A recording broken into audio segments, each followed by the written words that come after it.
साथियों, स्वागत है पर 5वें अध्याय के पार्ट डी में आज सबसे इम्पोर्टेंट टॉपिक मीडियन यानी माध्यिका को हम पढ़ने जाएंगे। ये सभी जो मैं इकोनॉमी से रिलेटेड एग्ज़ाम होते हैं उन सभी में आते हैं ये मीडियन, ठीक है। और ये बहुत ही इम्पोर्टेंट है और ढंग से समझ में नहीं आएगा ना और नहीं ढंग से समझा ना तो ये हमेशा आगे भी दिक्कत करता रहेगा। तो मैंने कोशिश करी सरल शब्दों में और बड़ी इजी तरीके से समझाने की। यदि आप पहली बार पढ़ रहे हो तो भी आपको समझ में आ जाएगा, और यदि आपने पहले पढ़ा हुआ है और रिवीजन कर रहे हो तो भी आपके लिए बेस्ट वीडियो रहने वाला है। तो चलिए शुरू करते हैं। पूरी की पूरी माध्यिका को आज ही कंप्लीट करेंगे। अब सबसे इम्पोर्टेंट कि माध्यिका क्या होती है, ये सबसे बेसिक सवाल है। माध्यिका क्या होती है? देखो, माध्यिका वह मान है जो आंकड़ों को दो बराबर भागों में बांट देता है। कैसे भागों में? दो बराबर भागों में बांट देता है। अब कैसे भाग होंगे दो बराबर? इसमें आधे मान उससे छोटे या बराबर होते हैं। माध्यिका में आधे मान तो उसके छोटे या बराबर होंगे और आधे मान क्या होंगे? बड़े या उसके बराबर। बीच में होगी क्या? मीडियन या माध्यिका, ठीक है। माध्यिका समझ गए, जिसके दो बराबर भागों में बांट जाता है और उसके इस तरफ एक तरफ तो होते हैं उसके छोटे या बराबर और दूसरी तरफ भी होते हैं उससे बड़े या उसके बराबर। तो माध्यिका की परिभाषा आई होप आपको समझ में आ गई होगी। चलिए आगे बढ़ता हूँ। इसमें क्या किया जाता है? जब आप सभी संख्याओं को छोटे से बड़े क्रम में लगाते हैं, किसके क्रम में? छोटे से बड़े या बड़े से छोटे क्रम में लगाएंगे तो जो संख्या बिल्कुल बीच में आएगी, क्या आएगी? जो संख्या बीच में आएगी वही माध्यिका कहलाती है। जब सीक्वेंस में रख देंगे और जो बीच में आएगी ना तो उसी को माध्यिका कहेंगे। अब माध्यिका को हम विविक्त चरों में, समूहित आंकड़ों में कैसे निकालते हैं, असमूहित आंकड़ों में कैसे निकालते हैं, सतत चर में कैसे निकालते हैं, इन एक एक करके इनको देखते हैं। सबसे पहला है असमूहित आंकड़ों में माध्यिका। असमूहित मतलब इसको वर्गों में नहीं बांटा जाता, जैसे 10 से 20, 20 से 30, ऐसे वर्गों में नहीं बांटा जाता। यानी सीधा होता है 5, 7, 8, 15, 20, ऐसे असमूहित बिखरे हुए आंकड़े होते हैं, उनको असमूहित आंकड़े कहा जाता है। अब असमूहित आंकड़ों से माध्यिका कैसे निकालते हैं, चलिए स्टेप बाय स्टेप देखते हैं। इसमें सबसे पहले क्या कहते हैं? आंकड़ों को व्यवस्थित आरोही क्रम में पहले रखा जाता है, बनाया जाता है, क्रम में लगा रहता है। यानी सबसे पहले सबसे छोटी, फिर उससे बड़ी, फिर उससे बड़ी, फिर उससे बड़ी, और फिर उसमें क्या बीच वाला पद ढूंढो, वहीं आपकी माध्यिका हो जाएगी। सबसे पहले आरोही क्रम में और फिर बीच वाला पद ढूंढना है, ठीक है। अब माध्यिका की स्थिति। माध्यिका की स्थिति कैसे निकालते हैं? नॉर्मली जो असमूहित आंकड़े हो तो जो भी पद हो गए उसको n से डिनोट करते हैं और उसमें 1 जोड़ दो और उसमें 2 का भाग कर दो। पहले आरोही क्रम में रख दो, फिर कितनी संख्या है उसमें 1 और जोड़ दो और 2 का भाग दे दो। जितने नंबर आते हैं उसको हम माध्यिका कहते हैं। n मतलब कुल पदों की संख्या, ठीक है। देखो, जब आंकड़े क्या विषम हो, नंबर क्या हो? विषम हो। विषम किसको कहेंगे? 1, 3, 5, 7, इन संख्याओं को विषम संख्या कहते हैं। तो जैसे हमारे पास एक एग्जाम्पल है, ठीक है, 5, 7, 6, 1, 9, ये बहुत ही रोज आंकड़े। पहले इसको क्रम में लगाया 1, 3, 4, 5, 6, 7, 8, 10, 12, इसको आरोही क्रम में रख दिया। अब कितने आंकड़े हैं हमारे पास? 9 आंकड़े। कितने आंकड़े? 1, 2, 3, 4, 5, 6, 7, 8, 9। ये कितने हो गए आंकड़े? 9। तो हमारा सूत्र था n+1/2, ठीक है। अब 9 + 1/2 बराबर 5। यानी 5वां पद क्या होगा? माध्यिका। क्या होगा? 5वां पद माध्यिका होगा। 5वां पद कौन सा है? 6 नंबर पे। 1 2 2 3 4 और ये 6 नंबर पे है हमारा 5वां आंकड़ा, यानी 6 हमारी क्या होगी इसमें माध्यिका। जब क्या हो आंकड़े क्या हो विषम, तब तो ये फॉर्मूला यूज होगा। और जब संख्या क्या हो सम, क्या हो सम संख्या किसे कहते हैं, जो 2 4 6 इस सीक्वेंस में हो तो उसको सम संख्या कहते हैं। अब ये देखो इसको आर्य में रख के ही बताया गया है कि ये पूरे आंकड़े हैं 20। कितने हैं 20।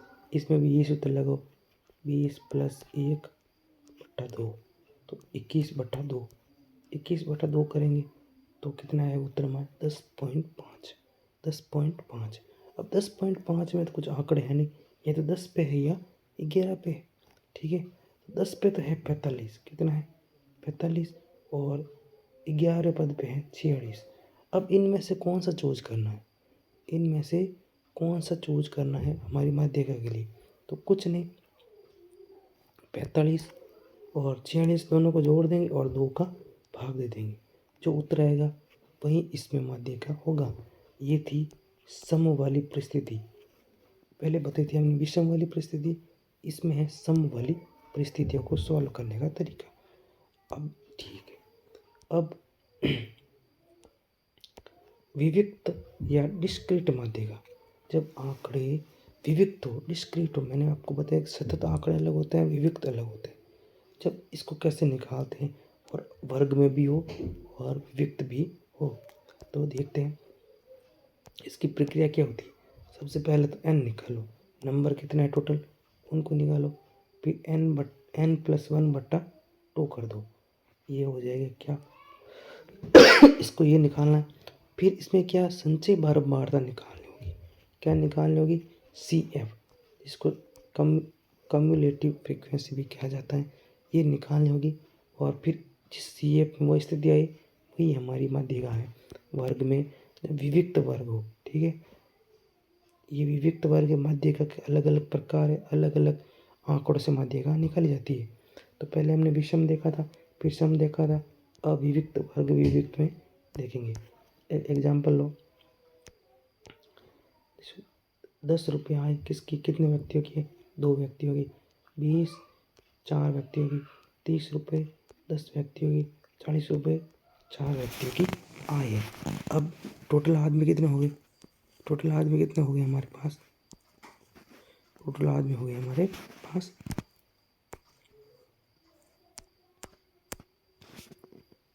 ये रुक क्यों गया, हैंग हो चुका है फ़ोन। टोटल हो गए हमारे पास 20। ठीक है, अब इसमें क्या सबसे n निकाल दिया, अब निकालेंगे n + 1/2। ठीक है, तो 20 + 1/2 और ये क्या आ गया 10.5। क्या आ गई 10.5, ध्यान रखना ये क्या आ गई हमारे पास, इस पे हो गया हमारी माध्यिका। 10.5 पे होगी हमारी पद पर होगी हमारी माध्यिका। 10.5 तो कुछ पद होता नहीं है, इसके लिए हमें निकालना पड़ेगा CF। क्या निकालना पड़ेगा CF। तो सबसे पहले तो 10 आए थी और 10 रुपये आए थे 2 लोगों की, तो CF भी हो जाएगी 2। ठीक है, ये तो आंकड़े जो पहले, ये जो आंकड़े हैं ये तो हमें पहले भी दे रखा है। अब CF कैसे निकालते हैं, ये वाला पद तो सेम के सेम 2 लिखा जाएगा। ठीक है, फिर इसको दोनों को जोड़ा जाएगा और इसकी बन जाएगी CF। 2 और 4 6 CF, 6 और 10 16, 16 और 4 ये हो जाएगी 20। ठीक है, अब हमारे पास पद कितना था 10.5 था पद। ठीक है, 10.5 है, ये किससे पहले आता है 6 से पहले आएगा 16 से पहले आएगा, ये आएगा 16 से पहले। किससे पहले आएगा 16 से पहले। और इसमें ये पद ये जो आय है ये कौन सा आ रहा है 30 आ रहा है। ठीक है, तो ये 30 ही हमारी माध्यिका है। ये है विविक्त, ध्यान रखना डिस्क्रीट या विविक्त श्रृंखला हो तब ये विधि अपनाई जाती है। ठीक है, इसमें हो गई 30 हमारी माध्यिका। अब देखते हैं सतत श्रेणी कंटिन्यूस श्रेणी में क्या होता है, इसमें सतत श्रेणी में क्या होता है, इसमें होते हैं वर्ग अंतराल। क्या होते हैं? वर्ग अंतराल। यानी 20 से 30, 30 से 40, 40 से 50। इसमें हमें सटीक मान नहीं पता होता है। ठीक है, पिछली बार में देख लिया 10, 20, 30, लेकिन इसमें सटीक मान नहीं होता 20 से 30, 30 से 40, बल्कि एक सीमा के अंदर मान पता है, इसलिए इसे सतत श्रेणी कहा जाता है। ठीक है, वो थी हमारी डिस्क्रीट श्रेणी। अब यह है सतत श्रेणी। अब इसका भी एग्जाम्पल लो। मान लीजिए 100 मजदूर हैं और इनकी दैनिक मजदूरी इस प्रकार है। किसी है, देखो 0 से 10 रुपये कितने लोगों को मिल रहा है? 5 लोगों को। 10 से 20, 10 लोगों को। ऐसे 40 से 50, 25 लोगों को। और ये टोटल कितने हो गए?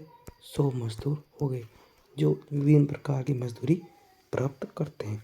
ठीक है, इसमें क्या किया जाता है? सबसे पहला स्टेप है कि सबसे पहले कुल आवर्तियाँ निकालें। ठीक है, तो 5 मजदूर पहले वर्ग में, दूसरे में 10, इन सब को जोड़ेंगे तो टोटल हो गए मजदूर हमारे 100। इसको बोलते हैं n। ठीक है, n हो गया। अब क्या करेंगे? n/2 निकालेंगे। ठीक है, n/2 यानी हमारे 50 पद होगा माध्य का। कितना पद होगा? अब हमें 50 पद ढूंढना होगा कि 50 पद कहाँ आ रहा है। ठीक है, इसके लिए क्या किया जाएगा? स्टेप 3 सबसे इम्पोर्टेंट है कि इसके लिए हम सी एफ बनाएंगे।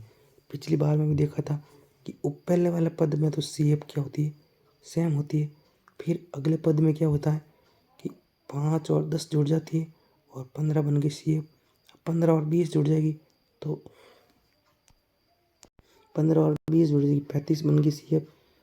35 और 30 जुड़ेगी 65, 65 और 25 जुड़ेगी 90, 90 और 10 हो जाएगी तो 100 बन जाएगी सी एफ। अब हमारे पास कौन सा पद आया था?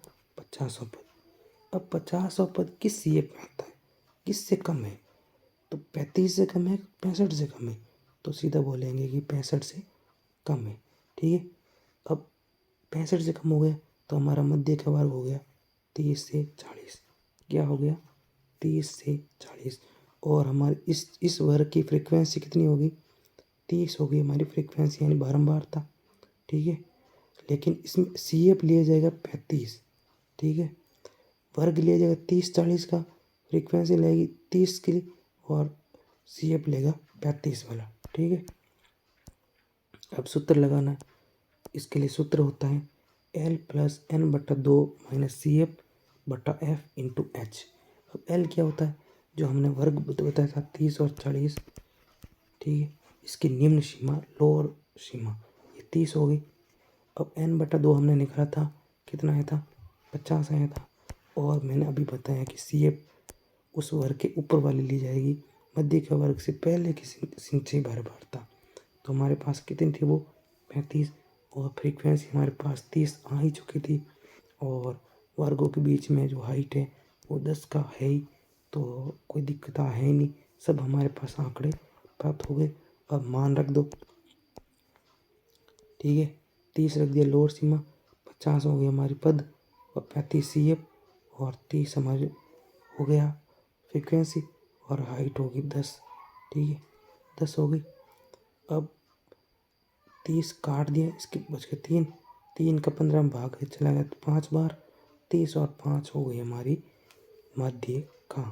ठीक है, इस संचयी बारंबारता में इस प्रकार बारंबारता या मध्य का निकाली जाती है। अब मैं एक ट्रिक लेकर आया हूँ, आप इस तरीके से करोगे ना तो कभी भूलोगे नहीं ज़िंदगी में। सी एफ निकालना, इस मध्य का निकालना संचयी बारंबारता में, सतत बारंबारता में। ठीक है, सबसे पहले तो क्या निकालना होता है? एन निकालना होता है। फिर एन में 2 का भाग दे दो, फिर सी एफ बनाओ और फिर उसमें मीडियन क्लास ढूंढो कि भाई किससे कम है ये जो हम n/2 निकला है, ये किससे कम है, उसकी लोअर सीमा और उसकी फ्रीक्वेंसी, उसके सी एफ, और फिर फॉर्मूला लगाओ आप, एन हाथों हाथ आपके उत्तर आ जाएगा। तो ये वीडियो कैसे लगा माध्य का?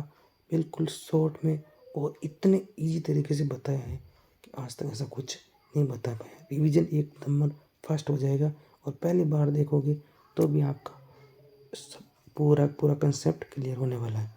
तो तब मिलते हैं अगली वीडियो में, तब तक के लिए बाय बाय।